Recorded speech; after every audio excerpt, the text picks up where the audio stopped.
Palabras Más, con Álvaro García. Silvia Gómez, coordinadora de Greenpeace Colombia. Bienvenida a Palabras Más. Muchas gracias, Álvaro. Un placer poder estar acá. Bueno, Silvia, Greenpeace Colombia. Todos tenemos la imagen de Greenpeace e inmediatamente tenemos que remitirnos a estas personas en las lanchas, salvando las ballenas, protegiéndolas de los cazadores furtivos o actividades en lugares tan extraordinarios pero tan lejanos como el Ártico, etcétera. ¿Qué hace Greenpeace en Colombia? ¿Cuándo llegó y por qué? Bueno, pues mira, Greenpeace efectivamente es una organización ecologista internacional. Sé que la imagen que tienes verdaderamente se acopla a la naturaleza de la organización. Es una organización que promueve la protección de los recursos naturales y que promueve también la paz, como su nombre lo indica. Entonces es una organización que se financia de manera independiente, es 100% independiente política y económicamente, y se financia solamente de las contribuciones de personas naturales. En este momento tenemos más de 3 millones de personas y Greenpeace está en más de 40 países y bueno, fue fundada hace 45 años más o menos en Canadá. Y a medida que Greenpeace de alguna manera va creciendo y se va dando cuenta que los problemas ambientales van más allá de Estados Unidos, van más allá de Europa y que surgen iniciativas en diferentes lugares de Latinoamérica, de África, de Asia, se da cuenta de la necesidad también de poder atender esos crímenes ambientales que suceden y por tanto garantizar su no repetición. Entonces en América Latina lo que pasa es que se funda Greenpeace Andino hace 25 años, cuya sede es Argentina, y luego 10 años después se funda y se consolida Greenpeace Chile. Y desde el 2009, digamos que viendo todas esas dinámicas geopolíticas y económicas de América Latina, donde la explotación de recursos naturales y donde las locomotoras mineroenergéticas se vieron muy fuerte en Perú, en Chile y en general en todos los países de Latinoamérica, surge la necesidad también de entender cuál es la dinámica ambiental en Colombia, cuál es la dinámica digamos que política y normativa en términos ambientales, y empezamos, por ejemplo, indirectamente desde el 2009 apoyando campañas globales a través de medios de internet, por la web. Entonces, por eso Greenpeace Colombia de alguna manera apoya todas las campañas de frenar la explotación petrolera en el Ártico, de frenar la pesca ilegal de ballenas, de promover la consolidación de un santuario para proteger el Ártico, pero ya desde 2012 empezamos a hacer un diagnóstico, ya un equipo de Argentina viene a Colombia, empieza a hacer un diagnóstico muy riguroso sobre cuáles son las principales problemáticas ambientales que hay en Colombia y cuáles serían las posibilidades de llegar y de realmente desarrollar Greenpeace Colombia bajo unas necesidades colombianas. Entonces en el 2013 hacemos ese diagnóstico y nos damos cuenta que realmente la locomotora mineroenergética y la extracción de recursos naturales, en especial el carbón, son actividades supremamente nocivas para la protección de los recursos naturales, y empezamos a ver cuáles son aquellos ecosistemas en los que más peligro inminente está, y nos damos cuenta que los páramos y los ecosistemas de alta montaña, de donde se provee el 85% del agua que se consume en la zona andina, están en serio peligro, no solamente por las actividades de agricultura y de ganadería extensiva, sino también de minería de carbón.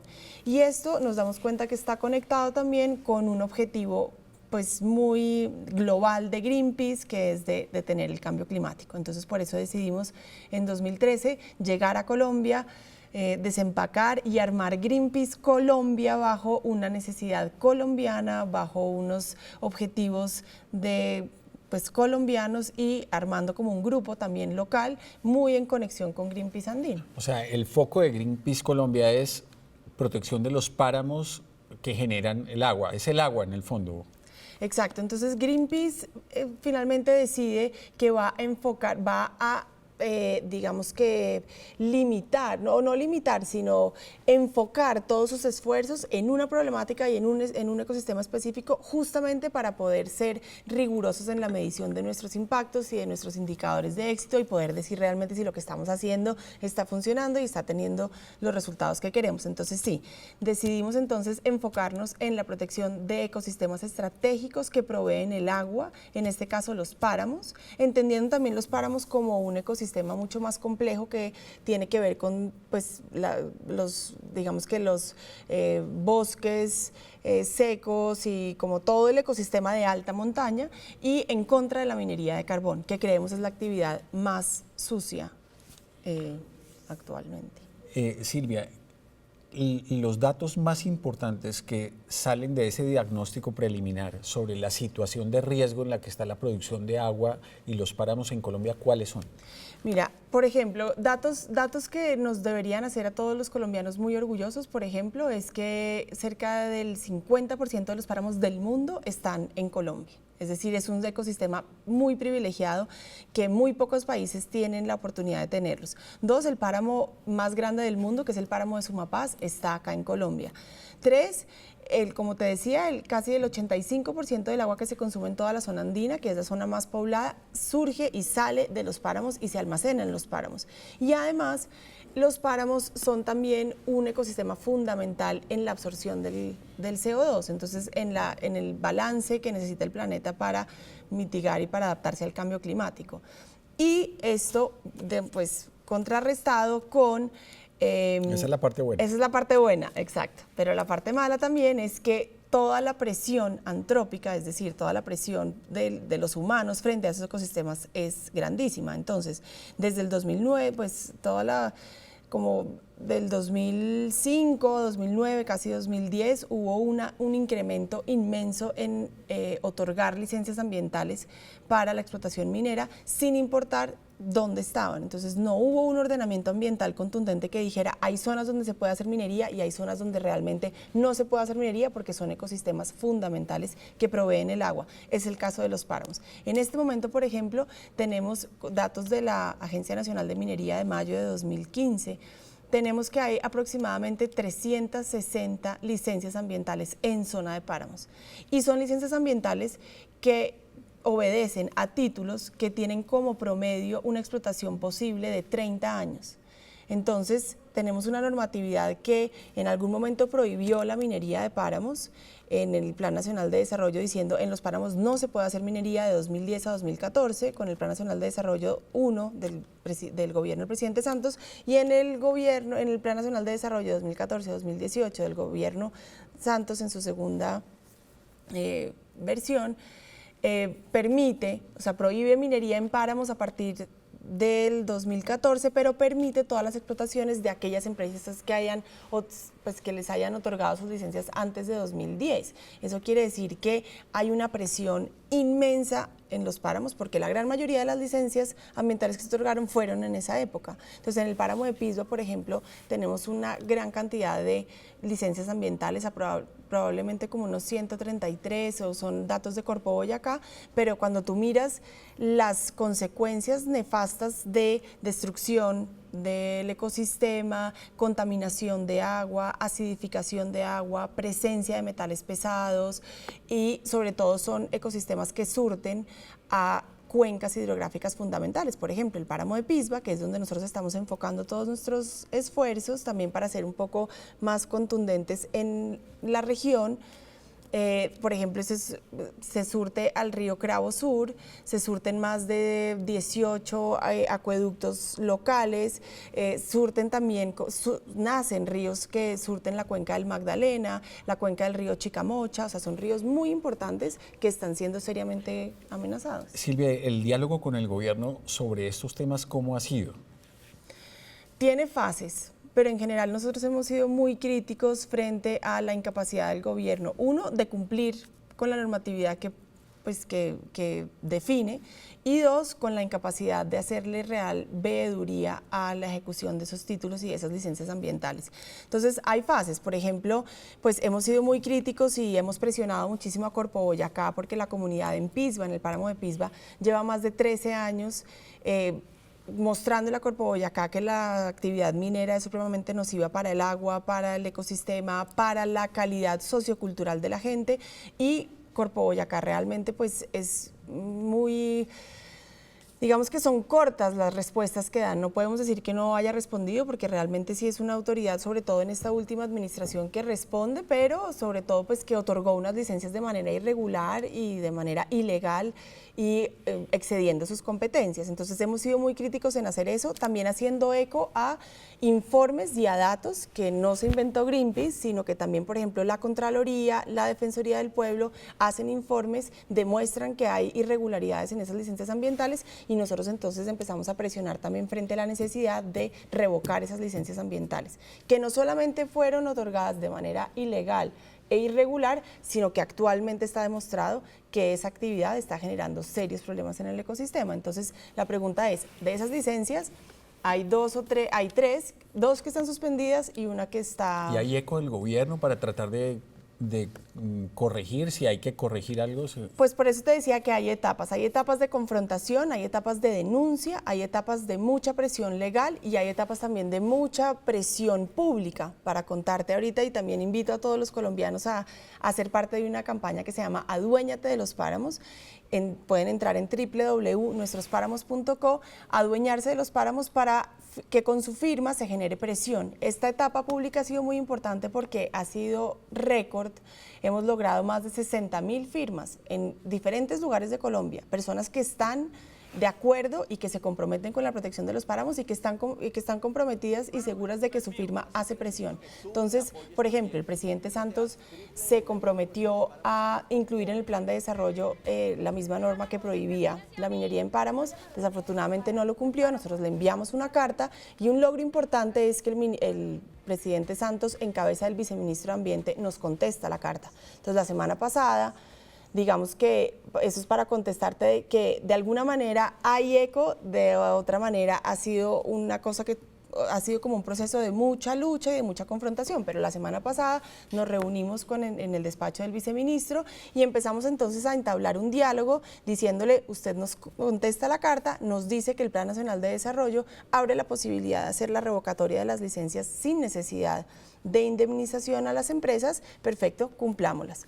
Acá están las pruebas, acá están los datos, acá están los argumentos de que son unas licencias que realmente no tienen piso legal, cumpla lo que nos dice. Entonces estamos en esa posición de conversar, de presentar argumentos, de demostrarles datos, de hacer la compilación de todos los derechos de petición, demandas, coadyuvancias, cartas, acciones populares, todo lo que la comunidad... Pero también hemos visto a los de Greenpeace efectuando acciones de mucho impacto a nivel mediático, eso no se descarta. Claro, no, para nada, por eso te digo que son etapas. Generalmente lo que hacemos son también maneras de llamar la atención y de poner sobre la mesa una problemática que si no es con acciones llamativas, es muy difícil que la gente lo entienda, y nosotros estamos convencidos de que una parte es la profundidad del trabajo político y legal, pero eso es muy complementario con la necesidad también de comunicar, de que la gente común entienda qué es lo que está pasando, se comprometa, se identifique y actúe también. Silvia, vimos ahora que hablabas del presidente Juan Manuel Santos, lo vimos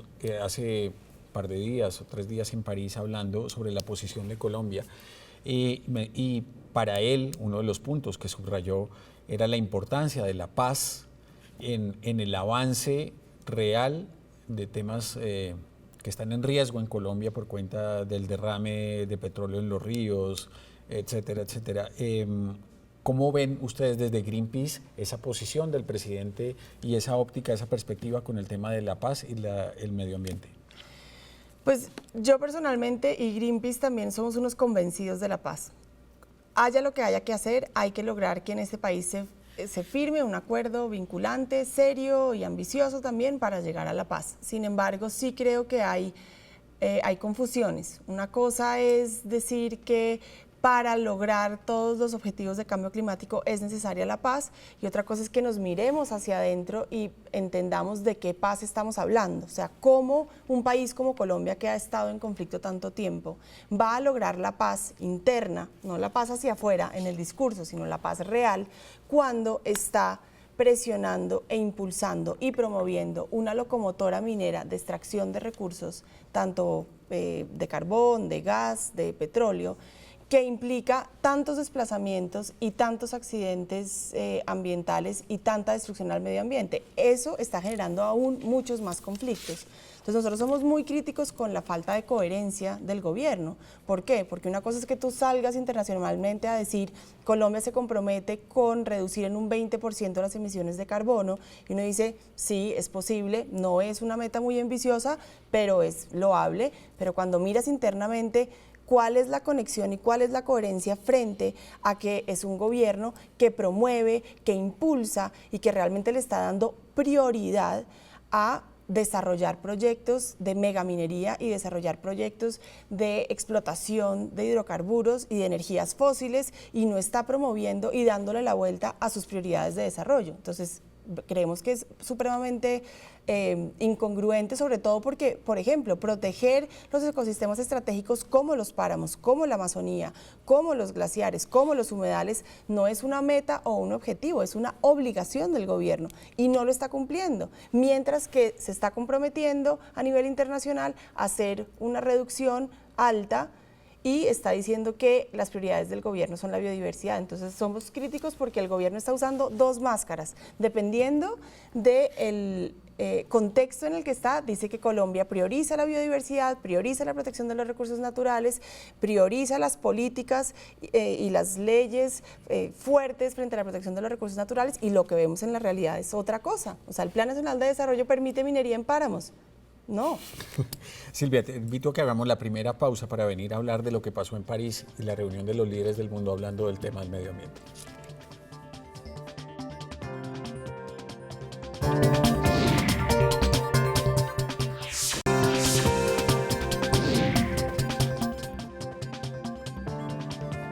Silvia, conclusiones de lo que pasó en París en la reunión de los líderes del mundo hablando del tema del cambio climático. Conclusiones. Lo que necesitamos es que realmente los países que están ahorita reunidos lleguen a un acuerdo vinculante, un acuerdo ambicioso, un acuerdo justo y un acuerdo que realmente permita dos cosas para nosotros. Es, uno, la transición para 2050 de 100% energías renovables. Eso es fundamental. No vamos a lograr frenar el calentamiento global si no hacemos una transición ya hacia las energías renovables.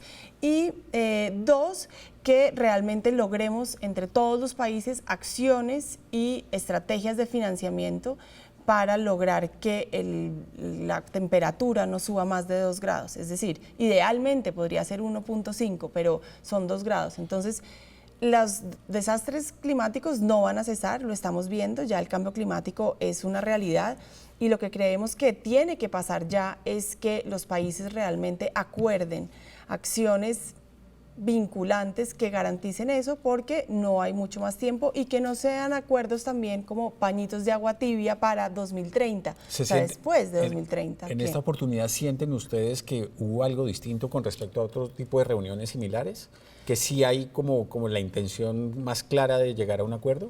Sí, yo creo que lo primero que lo hace diferente es que nunca había habido tanto afán. O sea, el problema es inminente y es una realidad. Otra cosa que lo hace diferente es que hubo un contexto previo importante de compromisos de países que son grandes emisores de CO2. Por ejemplo, hubo un compromiso de Estados Unidos de hacer la transición a energías renovables para 2030. Eso ya da unas reglas de juego distintas y uno de los principales emisores, pues realmente es un acuerdo importante. También tenemos países importantes como Gran Bretaña, que se compromete para 2025, si no estoy mal, de frenar toda la exportación de plantas de carbón a otros países y de cancelar también todas las actividades referidas a las plantas de carbón. Esos son avances inmensos, ¿no? Que uno dice, o sea, ya políticamente los países más poderosos, económicamente más, digamos que están en países, en posiciones más privilegiadas, están llegando a acuerdos o por lo menos públicamente se están comprometiendo. Vemos también, por ejemplo, posiciones privilegiadas y de mucho impacto como Uruguay o como Costa Rica, que se compromete a ser carbón neutral a 2030, o vemos también posiciones como las de Brasil, que por ejemplo se compromete a disminuir el 43%. Son posiciones ambiciosas. ¿Eso se podrá cumplir, lo de Brasil, por ejemplo? Pues es muy complicado y yo creo que ahí volvemos otra vez al tema como de la falta de coherencia y la importancia también de llegar a un acuerdo vinculante y que garantice que se puedan desarrollar estrategias económicas que lleven a la acción las propuestas. Entonces, en Brasil es muy difícil porque tú ves que sí, un 43% implica poner de acuerdo a los ganaderos, a los agricultores. Brasil tiene los índices de deforestación de la Amazonía por el cultivo de soya y la ganadería extensiva más altos de América Latina, y entonces ahí hay muchas incongruencias frente a la posibilidad y a las estrategias de cumplir con esas promesas, igual que Colombia. Lo que te decía, cómo Colombia se compromete con un 20% cuando es un país que promueve la agricultura extensiva, las actividades extractivistas, la extracción de petróleo. Entonces, me parece muy importante que se defina en ese acuerdo, y parece que hay el contexto para hacerlo, que se definan mecanismos de seguimiento, de verificación, y si es el caso, multas para aquellos países que no cumplan. ¿Eso es lo que significa ser vinculante o no? Ser vinculante es también que todos realmente se comprometan y que sea un acuerdo que implique después un seguimiento y la aplicación de acciones, digamos, que le duelan a los países que no están cumpliendo con lo que se comprometieron. Claro, legalmente tiene que tener un mínimo de especificaciones para que les implique como una multa o riesgos a los países que no cumplan lo que prometieron. Fue muy visible también el liderazgo, la presencia de personajes como Bill Gates o como Mark Zuckerberg de Facebook, y Bill Gates que a través de su fundación anuncia la creación de un fondo con una cantidad de plata importante, que son $2.000 millones para empezar a trabajar en el tema de energías limpias. ¿Qué importancia tiene que personas como ellos del sector privado, que no están vinculados a los gobiernos, empiecen a liderar y a proponer de inmediato soluciones a este tema? Yo creo que también ese es uno de los grandes cambios que nos hace ser un poco más optimistas, y es que la sociedad civil y la empresa privada son actores fundamentales en este acuerdo, lo cual no eran en acuerdos previos. Eran acuerdos que finalmente llegaban los gobiernos, pero donde la sociedad civil y donde la gente y donde la empresa privada no tenía tanto protagonismo. Hoy en día sí, porque hoy en día lo que se está viendo es que no basta con que las acciones y las decisiones vengan de arriba para abajo, es decir, de los gobiernos para que se apliquen a la sociedad, sino también hay una presión muy importante de abajo para arriba. Los movimientos sociales emergentes, las organizaciones no gubernamentales, la empresa privada, muchas empresas que realmente están teniendo como eje fundamental de sus operaciones la sustentabilidad y las decisiones frente a la protección de recursos naturales. Entonces vemos que hay una combinación muy interesante que vamos a ver si nos es suficiente, porque realmente tenemos muy poco tiempo, y la importancia de este acuerdo y de este momento histórico que está pasando es que hay que llegar a un acuerdo ya. Pero también, por ejemplo, es, digamos que es esperanzador, porque es la primera vez que los países llegan con un número específico de compromiso de reducción de emisiones de CO2. Entonces, nunca había habido tampoco un compromiso numérico y cuantitativo, no solamente cualitativo, sino que hay una diferencia importante. Entonces, a mí me parece que es clave, porque la responsabilidad es compartida. La responsabilidad no solamente es de los gobiernos, es de la empresa privada, es de la gente, es de las organizaciones sociales, es de los movimientos sociales también que están todos los días luchando, protestando y haciendo entender que esa no es la vía de desarrollo que quieren. ¿Qué papel juega en todo esto la educación de los niños? Yo creo que esa es la columna vertebral, y es finalmente una visión a largo plazo muy importante que realmente nos permitiría cambiar por completo los patrones y los paradigmas que nos están llevando a la catástrofe a la que estamos yendo. Y digamos que también es un eje fundamental en tener una visión más a largo plazo. ¿Por qué? Porque no solamente es invertir todos los recursos para generar y diseñar programas educativos que contemplen la naturaleza como uno de los bienes más preciados, que contemplen también que el planeta no es un planeta infinito, sino que es un planeta finito, que los humanos también entendamos que no somos la especie más importante, somos una de muchas, pero que tengamos también actitudes mucho más ecocéntricas, viendo la naturaleza y no tanto tan egocéntricas. Yo creo que eso es muy importante, pero sobre todo es una apuesta a cambiar los hábitos de consumo, porque también los gobiernos pueden estar ahorita tomando decisiones y acuerdos y llegando a acuerdos vinculantes, pero mientras que los ciudadanos comunes y corrientes no cambiemos nuestra percepción, no cambiemos nuestros hábitos de consumo, que a la larga son los que generan la emisión de CO2, va a ser muy difícil. ¿Qué tipo de hábitos de consumo, por ejemplo? Mira, hábitos de consumo, por ejemplo, con la compra, con la utilización de carros. Por ejemplo, me refiero a la compra. Si nosotros queremos tener, hay varios estudios que demuestran que si todo el mundo, países emergentes, países en desarrollo, países del sur, tienen dentro de su expectativa ser semejantes a los hábitos de consumo de los gringos, vamos a necesitar 6 o 7 planetas más, ¿no? Todo este tema también de comprar, de endeudarse, de consumo, finalmente como de ropa, de bienes, de cosas como que no tiene un límite, que la gente solamente está pensando en trabajar para comprar, pero no hay esa conciencia planetaria de decir como qué es lo que realmente necesito y no necesito utilizar tanto plástico, puedo reutilizar, no necesito utilizar tantos, digamos que materiales tan contaminantes. Entonces, la utilización del agua, las vías de transporte, o sea, este boom de carros, de que todas las familias quieren tener 2 o 3 carros y si tienen pico y placa, entonces buscan otro carro para no tenerse que quedar en su casa. La idea también de cambiar de carro todos los años para tener un modelo nuevo, eso es lo que hace también que sea un sistema que realmente tiene un círculo virtuoso, en que no terminamos nunca de comprar, de desear y por lo tanto como de producir una cantidad de materiales que generan mucho CO2. Entonces, el agua, el consumo y sobre todo también como muy conscientes de la deforestación, es que estamos pensando en los efectos del cambio climático y no tanto en las causas del cambio climático, ¿no? Que es lo que está haciendo que el planeta cada vez sea menos resiliente y cada vez menos pueda confrontar las presiones externas que le estamos imponiendo. ¿Cuántas personas hacen parte de Greenpeace Colombia? Greenpeace Colombia en este momento tiene aproximadamente unos 1000 socios. Está creciendo, pero es un mercado, digamos que difícil porque somos un país históricamente receptor de donantes, pero los invitamos a ser parte de socios ya, todos aquellos que están preocupados por el agua, que están preocupados por los páramos, que realmente sienten una convicción y una necesidad de actuar. www.nuestrospáramos.co, firman, donan. Somos aproximadamente 1000, pero también tenemos un grupo de voluntarios maravilloso que son realmente nuestro músculo de trabajo. Son aproximadamente 150 voluntarios en Bogotá, Medellín, Cali, Pereira, Cartagena y Barranquilla.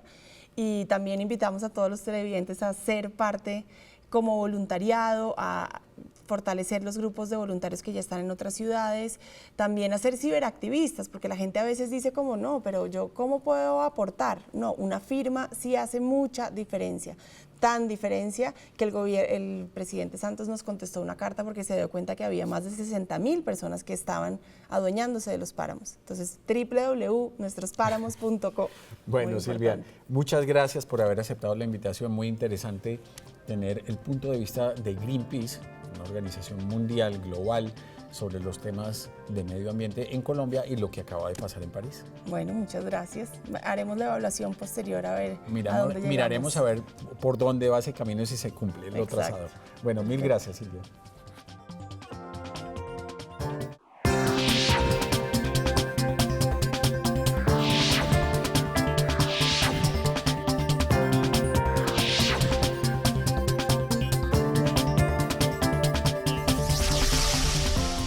Palabras más con Álvaro García.